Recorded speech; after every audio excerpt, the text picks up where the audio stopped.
Next start कर रहे हैं स्टैटिक मेंबर्स। अभी तक जो अपन ने पढ़ा है उसके अकॉर्डिंग, जैसे मैंने एक स्टूडेंट क्लास बनाई, तो स्टूडेंट क्लास का ऑब्जेक्ट बनाया मैंने, उसमें रोल नंबर और नेम दो मेंबर्स हैं। अब स्टूडेंट क्लास का फर्स्ट ऑब्जेक्ट है, उसमें भी रोल नंबर नेम होगा, सेकंड ऑब्जेक्ट में भी रोल नंबर नेम होगा, ऐसे ही थर्ड ऑब्जेक्ट में भी रोल नंबर नेम होगा, फोर्थ ऑब्जेक्ट में भी रोल नंबर नेम होगा। मतलब स्टूडेंट क्लास के जितने भी ऑब्जेक्ट्स अपन बनाएंगे उन सबको अपन, सबके अंदर अपने क्या मिलेगा, अपने को रोल नंबर और नेम। तो जो अभी तक अपन ने किए हैं वो क्या थे, इंस्टेंस वेरिएबल। क्लास में जो अपन वेरिएबल डिक्लेयर करते हैं वो सारे के सारे इंस्टेंस वेरिएबल्स होते हैं। इंस्टेंस वेरिएबल का मतलब पहले अपन समझे, ऑब्जेक्ट क्या होता है। Object is an instance of class. Instance मतलब अकरेंस। जब क्लास मेमोरी में आएगी तो ऑब्जेक्ट बनेगा, उसको अपन ऑब्जेक्ट कहते हैं। जब भी अपन मेमोरी अलोकेट करते हैं, न्यू के बाद क्लास का नाम लिखते हैं तो ऑब्जेक्ट बनता है। तो जब भी ऑब्जेक्ट बनता है तो उसके डेटा मेंबर्स मेमोरी में आते हैं। तो मैं स्टूडेंट क्लास के जितने भी ऑब्जेक्ट बनाऊंगा हर एक में रोल नंबर और नेम होगा। अब रोल नंबर और नेम तो हर स्टूडेंट का अलग होता है, लेकिन अपन बात करें कॉशन मनी की, तो कॉशन मनी तो सबकी कॉमन होती है। तो अगर मैं 100 स्टूडेंट्स की डिटेल स्टोर करूं और कॉशन मनी एक स्टूडेंट का 2 बाइट्स ले रहा है, तो 100 स्टूडेंट का 200 बाइट्स लेगा, जबकि कॉशन मनी तो सेम है।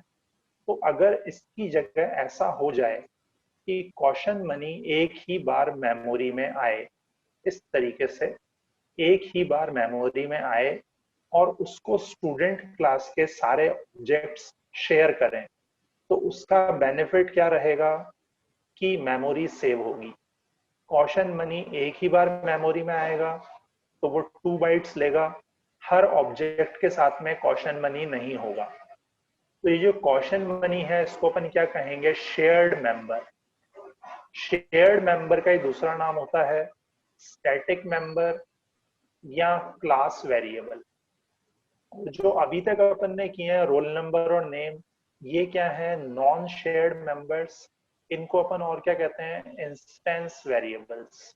इंस्टेंस वेरिएबल्स जो हर ऑब्जेक्ट के लिए अलग से मेमोरी में आते हैं, जबकि शेयर्ड वेरिएबल जो होते हैं वो एक बार मेमोरी में आते हैं और उस क्लास के सारे ऑब्जेक्ट्स उसको शेयर करते हैं। जैसा कि आप यहाँ देख रहे होगे, कॉशन मनी एक बार मेमोरी में आया, उसको ये ऑब्जेक्ट भी यूज कर रहा है और ये ऑब्जेक्ट भी यूज कर रहा है। ऐसे ही अगर स्टूडेंट क्लास का एक और तीसरा ऑब्जेक्ट होता, वो भी इसी कॉशन मनी को यूज करता। अगर कोई चौथा ऑब्जेक्ट होता, वो भी इस कॉशन मनी को ही यूज करता। पांचवा ऑब्जेक्ट बनाएंगे तो वो भी इस कॉशन मनी को ही यूज करेगा। तो इसका मतलब कॉशन मनी सिर्फ एक बार मेमोरी में आएगी और उसको स्टूडेंट क्लास के सारे ऑब्जेक्ट्स शेयर करेंगे। अपने को ये जो स्ट्रक्चर है इसको प्रोग्राम में कैसे कन्वर्ट करेंगे कि कॉशन मनी एक ही बार मेमोरी में आए और स्टूडेंट क्लास के मल्टीपल ऑब्जेक्ट्स बने। इसको अपन कन्वर्ट कैसे करेंगे प्रोग्राम में, स्टैटिक डेटा में मैंने एक क्लास बनाई स्टूडेंट। स्टूडेंट में मैंने रोल नंबर और नेम लिया और फिर मैंने लिया static and caution money. Static keyword जिसके भी पहले मैंने लगा दिया, वेरिएबल को, डेटा मेंबर को डिक्लेयर करते हुए स्टैटिक कीवर्ड लगा दिया, तो इसका मतलब वो एक ही बार मेमोरी में आएगा। रोल नंबर और नेम के आगे तो मैंने स्टैटिक नहीं लगाया, तो ये हर ऑब्जेक्ट के लिए अलग अलग बनेंगे। जबकि मैंने कॉशन मनी के पहले स्टैटिक लगा दिया तो ये सिर्फ एक बार ही मेमोरी में आएगा। फिर मैंने कंस्ट्रक्टर बनाया जिसमें रोल नंबर में 0, नेम में अनडिफाइंड असाइन किया। फिर मैंने एक आर्ग्यूमेंट वाला कंस्ट्रक्टर बनाया, डिस्प्ले बनाया। इसमें तो कुछ नया नहीं है, डिस्प्ले जो है वो रोल नंबर, नेम और कॉशन मनी को डिस्प्ले करेगा। अब स्टैटिक मेंबर की वैल्यू सेट करने के लिए मैंने स्टैटिक मेथड बनाया, public static void set question. इसके पास आर्ग्यूमेंट में एक वैल्यू आएगी जिसको क्वेश्चन मनी में असाइन कर देगा। Public static int get question ये क्वेश्चन मनी की वैल्यू रिटर्न करेगा। तो जिस भी मेथड के पहले मैं स्टैटिक लगा देता हूँ वो स्टैटिक मेथड हो जाता है। अभी तक जो अपन ने किए थे वो मेथड्स स्टैटिक नहीं थे, क्लास में जो अपन बना रहे थे एक्सेप्ट डिस्प्ले, उसमें अपन डायरेक्टली लिखते थे public void accept public void display. अब यहाँ मैंने स्टैटिक भी लगाया है। स्टैटिक सेट क्वेश्चन जो क्वेश्चन मनी में वैल्यू असाइन करेगा, मतलब mutator method. Static get question जो क्वेश्चन मनी की वैल्यू रिटर्न करेगा, मतलब एक्सेसर मेथड। अब मेन से समझे अपन इसको, मेन है इसका मेन। स्टूडेंट क्लास का मैंने एक ऑब्जेक्ट बनाया ए, इसमें स्टूडेंट का रोल नंबर और नेम पास किया। ए dot set question 100, set question में मैंने 100 असाइन किया। फिर मैंने दूसरे ऑब्जेक्ट बनाया स्टूडेंट क्लास का। अब मैं ए डॉट डिस्प्ले लिखूंगा तो भी क्वेश्चन मनी में 100 आएगा, बी डॉट डिस्प्ले लिखूंगा तो भी 100 आएगा, क्योंकि क्वेश्चन मनी एक ही बार मेमोरी में आया है। फिर मैंने यहाँ बी डॉट सेट क्वेश्चन 150 कर दिया।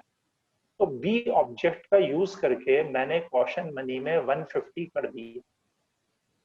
तो जो मैंने जो चेंजेस बी ऑब्जेक्ट में किए हैं वो ए में भी होंगे, क्योंकि ए और बी दोनों क्वेश्चन मनी को शेयर कर रहे हैं पिछले डायग्राम के अकॉर्डिंग। तो अब ए की क्वेश्चन मनी में भी 150 आएगा और बी की क्वेश्चन मनी में भी 150 ही आएगा। वापस देख लो, स्टैटिक मेथड जो बनाया है मैंने, ये स्टैटिक सेट क्वेश्चन, ये क्वेश्चन मनी नाम के डेटा मेंबर में वैल्यू असाइन करेगा। गेट क्वेश्चन क्वेश्चन मनी की वैल्यू रिटर्न करेगा। तो स्टैटिक मेंबर की वैल्यू सेट करने वाला मेथड और स्टैटिक मेंबर की वैल्यू गेट करने वाला मेथड है ये। दो ऑब्जेक्ट्स हैं स्टूडेंट क्लास के ए और बी। इनिशियली क्वेश्चन मनी में 0 है, फिर मैंने क्वेश्चन मनी में 100 कर दिया, तो वो 100 इस ऑब्जेक्ट के लिए भी हो गया और इस ऑब्जेक्ट के लिए भी हो गया। फिर मैंने क्वेश्चन मनी में 150 कर दिया, तो वो दोनों ऑब्जेक्ट्स के लिए ही 150 है, क्योंकि क्वेश्चन मनी सिर्फ एक बार मेमोरी में आया है और स्टूडेंट क्लास के सारे ऑब्जेक्ट्स उसको शेयर कर रहे हैं।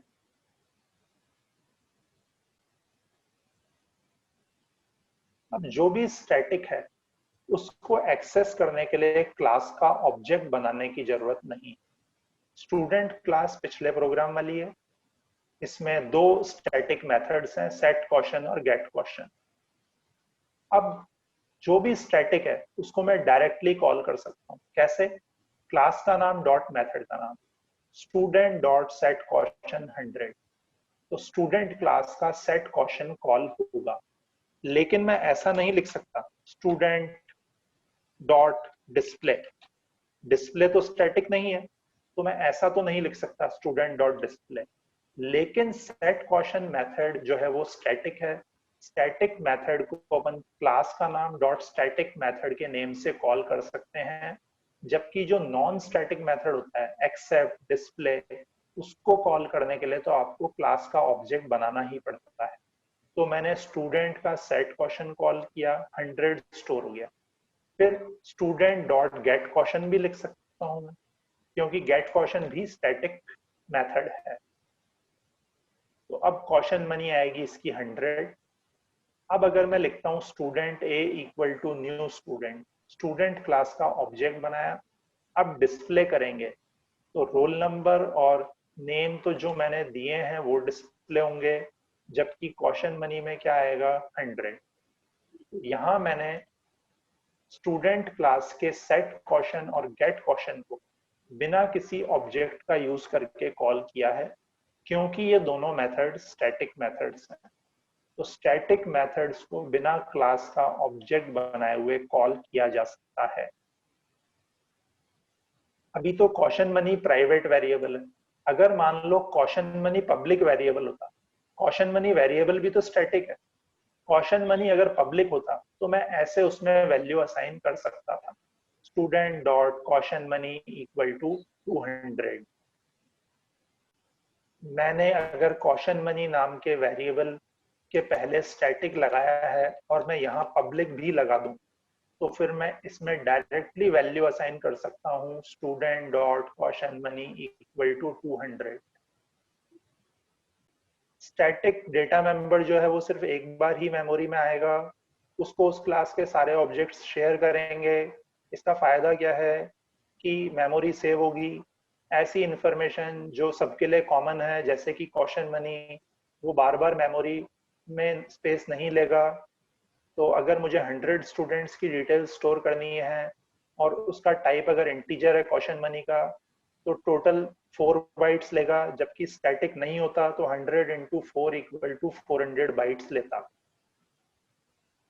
और स्टैटिक मेथड जो है उनको अपन डायरेक्टली क्लास के नाम के साथ कॉल कर सकते हैं, जैसे student dot set question, student dot gate question. Constructor का यूज होता है डेटा मेंबर्स को इनिशियलाइज करना। अब स्टैटिक मेंबर्स को इनिशियलाइज करने के लिए यूज में आता है स्टैटिक इनिशियलाइजेशन ब्लॉक।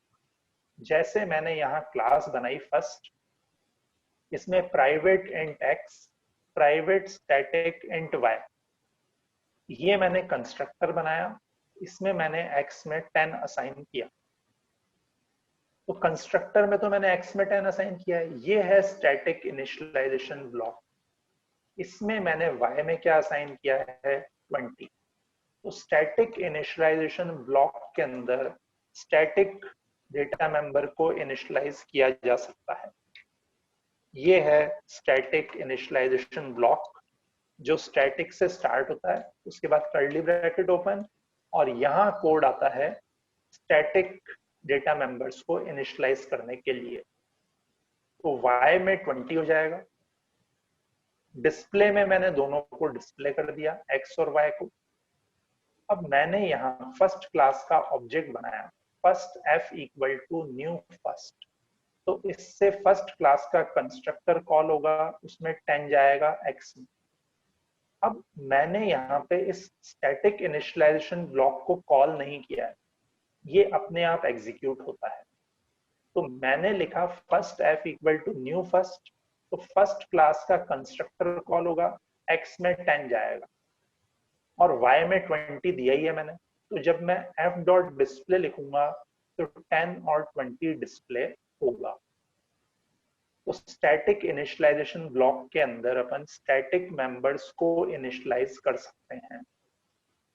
अब एक क्लास में एक से ज्यादा स्टैटिक ब्लॉक हो सकते हैं, जैसा आप यहाँ नीचे देख रहे हो, स्टैटिक y इक्वल टू 10, फिर मैंने static y equal to y plus 10, तो y में 20 हो जाएगा।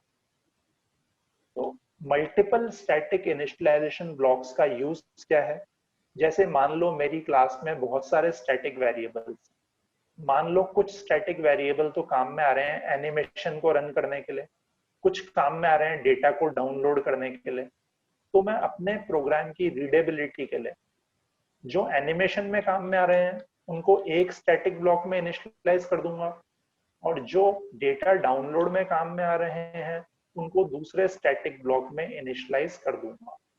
वैसे तो मैं सारे एक में भी कर सकता हूँ, लेकिन मैं या कोई और अगर उस प्रोग्राम को समझ रहा है तो उसको समझ में आ जाएगा ये group of static variable data downloading में काम में आ रहे हैं, दूसरा ग्रुप डेटा को रिफ्रेश करने के काम में आ रहा है या एनिमेशन चलाने के काम में आ रहा है। तो एक क्लास में एक से ज्यादा स्टैटिक वेरिएबल्स हो सकते हैं और वो उसी उनको इनिशियलाइज करने के लिए मल्टीपल स्टैटिक इनिशियलाइजेशन ब्लॉक्स भी आप बना सकते हो, जिसमें रिलेटेड स्टैटिक डेटा मेंबर्स को आप इनिशियलाइज कर सकते हो। अब जावा में तो अपन ऐसा भी लिख सकते हैं, private static int y equal to 20, मैं डायरेक्टली वैल्यू असाइन कर सकता हूँ डेटा मेंबर। तो फिर स्टैटिक इनिशियलाइजेशन ब्लॉक की रिक्वायरमेंट क्या है, जब मैं डायरेक्टली ही वैल्यू असाइन कर सकता हूँ यहाँ, तो स्टैटिक ब्लॉक का यूज ही नहीं है। अब स्टैटिक ब्लॉक वहां यूज में आता है जहां आपको कुछ प्रोसेसिंग करनी है, उस प्रोसेसिंग का रिजल्ट स्टैटिक डेटा मेंबर में असाइन करना है। जैसे मान लो आपको फाइल में से कुछ डेटा रीड करना है, फिर उसको प्रोसेस करना है, फिर स्टैटिक वेरिएबल में असाइन करना है। तो मैं फाइल को ओपन करने का कोड लिखूंगा स्टैटिक ब्लॉक के अंदर, फाइल में से डेटा रीड करूंगा, फिर लूप चला के उसको प्रोसेस करूंगा, फिर उसको स्टैटिक वेरिएबल में असाइन करूंगा। तो जब आपको कुछ प्रोसेसिंग करनी हो, कुछ लूप वगैरह चलाना हो, कुछ कंडीशंस चेक करके स्टैटिक डेटा मेंबर में असाइन करनी है, तो वो कोड आता है स्टैटिक इनिशियलाइजेशन ब्लॉक में। अगर आपको डायरेक्टली वैल्यू ही असाइन करनी है तो वो तो यहाँ भी असाइन की जा सकती है, इसको डिक्लेयर करते हुए। स्टैटिक का यूज करके, स्टैटिक डेटा मेंबर का यूज करके अपन ये पता लगा सकते हैं कि किसी क्लास के कितने ऑब्जेक्ट्स मेमोरी में हैं। जैसे मैंने क्लास बनाई कंट्री, कंट्री क्लास में मैंने नेम और कैपिटल लिया, और एक मैंने ऑब्जेक्ट काउंट नाम का स्टैटिक लिया। अपन इसको समझेंगे मेन से। मेन में मैंने लिखा system.out.println country.getObjectCount। कंट्री क्लास का get object count function call होगा। गेट ऑब्जेक्ट काउंट क्या रिटर्न करेगा? ऑब्जेक्ट काउंट की वैल्यू, मतलब 0। अभी तो ऑब्जेक्ट काउंट में 0 है, private static int object count. अभी ऑब्जेक्ट काउंट में 0 है, तो अगर मैं लिखूंगा यहाँ country dot get object count, तो क्या आएगा? 0। Get object count function call होगा जो ऑब्जेक्ट काउंट की वैल्यू रिटर्न करेगा। फिर मैंने एक कंट्री क्लास का ऑब्जेक्ट बनाया A1, तो ये कंस्ट्रक्टर कॉल होगा। कंट्री के नेम में इंडिया, कैपिटल में न्यू दिल्ली, और ऑब्जेक्ट काउंट प्लस प्लस, मतलब ऑब्जेक्ट काउंट में एक इंक्रीमेंट हो जाएगा। फिर मैंने कंट्री क्लास का एक और ऑब्जेक्ट बनाया, इसको मैंने कंट्री नेम और कैपिटल पास किया। इससे ये 2 आर्ग्यूमेंट वाला कंस्ट्रक्टर कॉल होगा। इसमें भी मैंने ऑब्जेक्ट काउंट प्लस प्लस कर दिया। तो जब भी ऑब्जेक्ट बनेगा तो इन दोनों में से किसी एक कंस्ट्रक्टर का यूज करके बनेगा। तो मैंने दोनों में ही ऑब्जेक्ट काउंट प्लस प्लस किया हुआ है। तो जैसे जैसे कंट्री क्लास के ऑब्जेक्ट बनते जाएंगे तो ऑब्जेक्ट काउंट इंक्रीज होता जाए। अब अगर मैं काउंट प्रिंट करवाता हूं तो यहाँ पे आएगा 2। फिर मैंने कंट्री क्लास का एक और ऑब्जेक्ट बना दिया। अब मैं काउंट प्रिंट करवाऊंगा तो क्या आएगा? 3। तो अगर आप चाहते हो कि किसी क्लास के कितने ऑब्जेक्ट बने हैं अभी तक, तो आपको एक वेरिएबल डिक्लेयर करना है और सारे कंस्ट्रक्टर्स में उसमें इंक्रीमेंट कर दो। फर्स्ट टाइम इंक्रीमेंट करेंगे तो काउंट में 1 हो जाएगा, फिर यहाँ 2 हो जाएगा, फिर यहाँ 3 हो जाएगा। स्टैटिक मेथड है सेट कॉशन। सेट कॉशन के पहले स्टैटिक लगाया हुआ है, तो मतलब ये स्टैटिक मेथड। तो इसके अंदर मैं कॉशन मनी नाम के स्टैटिक मेंबर को ही एक्सेस कर सकता हूँ। इसके अंदर अगर मैं ऐसा कोड लिख दूं, रोल नंबर इक्वल टू 1, तो एरर आएगा, क्योंकि रोल नंबर स्टैटिक नहीं है। तो जो भी मेथड स्टैटिक है उसके अंदर सिर्फ स्टैटिक डेटा मेंबर्स को ही एक्सेस किया जा सकता है। तो सेट कॉशन स्टैटिक है, तो इसके अंदर मैं सिर्फ कॉशन मनी को यूज कर सकता हूँ, रोल नंबर और नेम को यूज नहीं कर सकता। इसी तरह से गेट कॉशन भी स्टैटिक है, तो इसके अंदर भी अपन सिर्फ कॉशन मनी को ही यूज कर सकते हैं, रोल नंबर और नेम को यूज नहीं कर सकते। और एक स्टैटिक मेथड के अंदर से नॉन स्टैटिक मेथड को कॉल नहीं किया जा सकता। इसका मतलब मैं सेट कॉशन के अंदर से डिस्प्ले को कॉल नहीं कर सकता, गेट कॉशन के अंदर से भी डिस्प्ले को कॉल नहीं कर सकता। तो सिंपल ऐसा समझो आप, अगर मेथड स्टैटिक है तो वो सिर्फ स्टैटिक डेटा मेंबर्स को ही एक्सेस कर सकता है और वो दूसरे स्टैटिक मेथड्स को ही कॉल कर सकता है। अब जैसे अभी तक अपन लिखते थे J option pane dot show input dialog, तो वो भी अपन क्लास का नाम डॉट फंक्शन का नाम लिख रहे थे। वहां पे जे ऑप्शन पेन क्या है, class show input dialog method. Method कैसा है, वो स्टैटिक। ऐसे ही इंटीजर क्लास है और पारसेंट उसका स्टैटिक मेथड है, प्री डिफाइंड स्टैटिक मेथड। जे ऑप्शन पेन क्लास का शो इनपुट डायलॉग, अपन लिखते हैं क्लास का नाम डॉट मेथड का नाम, क्योंकि वो स्टैटिक है। Integer dot percent, integer class percent static method.